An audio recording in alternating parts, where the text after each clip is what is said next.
Here is where I get to set my spirit free. Here is where I find my naturality.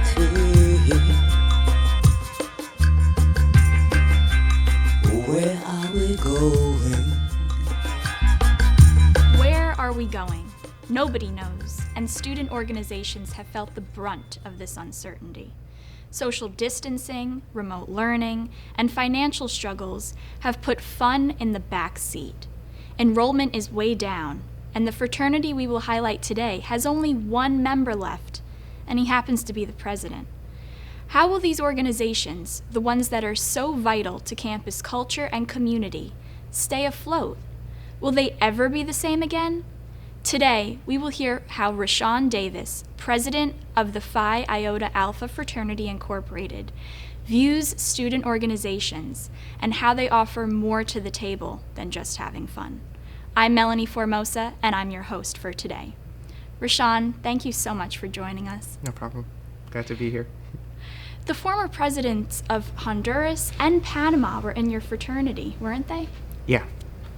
We've had a couple notable brothers, so like you mentioned before, former presidents of Panama and Honduras, as well as a former CEO of Bacardi, and also Dr. Rudolph Matas, who was the father of vascular surgery, was a part of a fraternity, and I believe currently brother Jorge Avellán is a TV reporter in Detroit.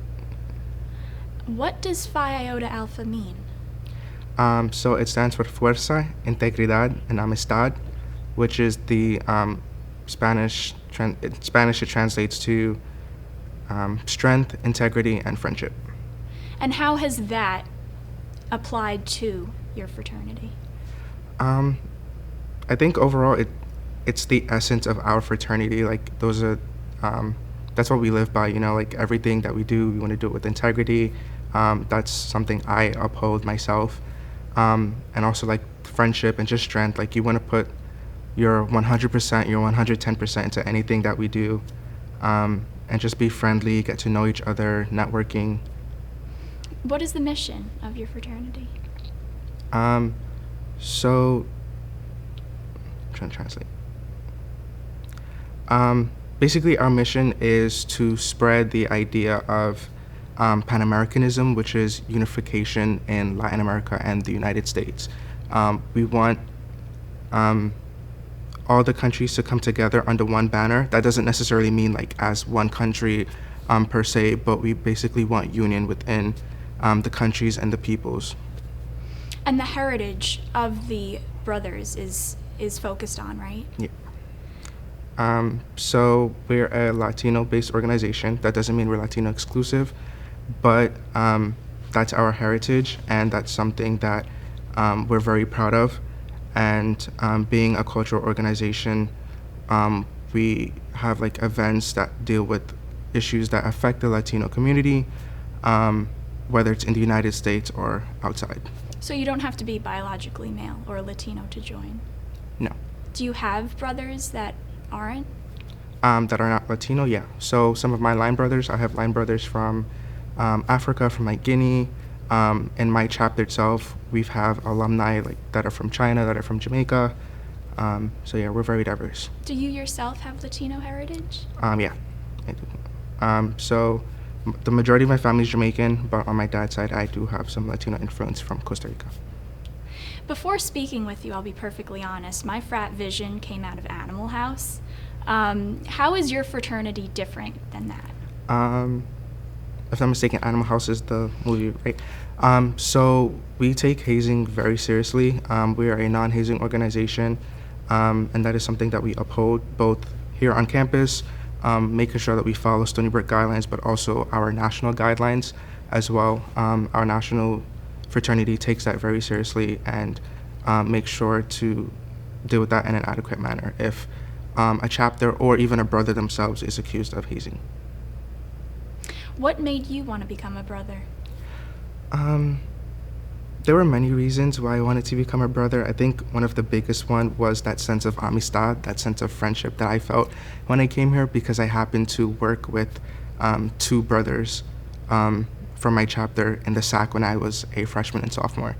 And they had a big influence on me, seeing how they grew professionally, seeing how, like hearing their stories of how they were before becoming a brother and after, and I knew that like I wanted something for that for myself. Brotherhood is also very important to me because like I'm the only boy child for my parents, so I don't have an older brother. So having that sense of brotherhood and friendship was also really important to me. And I also wanted to be a symbol to other people that you don't have to necessarily be Latino or like look Latino to be a part of like a Latino organization and to want to join that mission of uniting people under one banner, under one culture. How has the fraternity changed you? I would say that I'm more confident, I guess. And interestingly enough, it wasn't something that I realized myself. It was something that was pointed out to me from somebody else. And after doing like some self reflection, I was like, yeah, I guess that's right. It's easier for me to approach people and to have conversations with people. It's easier for me to voice my opinions about social justice matters. Like before, I would just listen in, but now I'm actually part of that conversation, or I'm like pushing to bring the conversation into the room, to the table. How has COVID affected your organization? It's been difficult, I'm not gonna lie. This semester, we were unable to have a line, which is a group of new members, because having that online process makes it a little bit difficult to have like that one-on-one brother connection that we kind of strive for. And also it's been difficult in terms of attendance like to programmings, because now that everything is online and the class schedules are not always exactly the same, some of them fluctuate, trying to find the right time to host an event via Zoom sometimes is a hit or miss, or like making sure that there's no exams at night. So like if we pick, say like a Wednesday, which is normally free, a couple weeks ago, like there were midterms and we had an event, and so we had to like reschedule. So it's been a little bit difficult in terms of attendance and like keeping our presence on campus, because one way that we used to keep presence was to just wear letters on campus or to invite brothers from other campuses to come, but we can't really do that and maintain social distancing as much as we would like to in times past. Has there been any positives, though, that have come out of it? I would say yes. This year was the first year that we've had a national conference for undergraduates in a really long time. So normally every semester we have leadership trainings, and this semester was the first time that via Zoom we had all like the undergraduate brothers from across the country on one Zoom in one place, and we got to network from people from other regions instead of just from the Northeast region, which is what we're part of. So that was pretty cool. And it's also given us a chance to reflect, but also to see like how we can make improvements in the organization at the chapter here while still keeping in contact with like other chapters. If somebody wants to join your organization, what should they do? You could reach out to me personally. You could reach out to us on Instagram at Beta Phiotas. And you can send us an email, beta@Phiota, that's PHIOTA.org. I'm very friendly, I don't bite.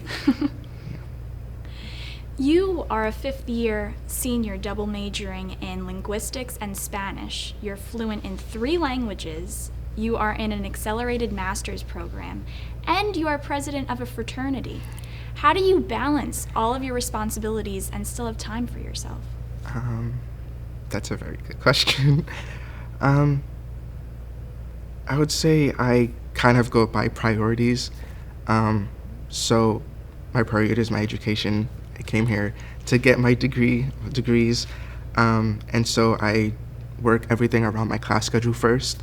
I make sure I don't have any like conflicting appointments with like exams or major assignments. If I know projects coming up, I'm like, okay, I can't do anything today, but also the day before today, just to make sure that I have buffer room.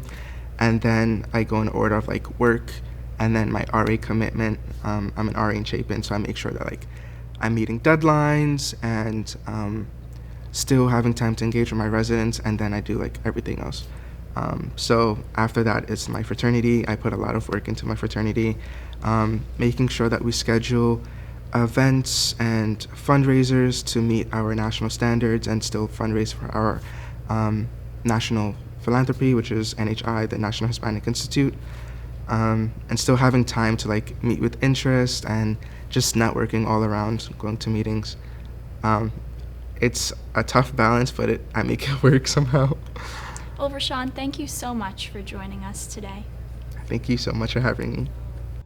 Don't turn around, just keep moving forward.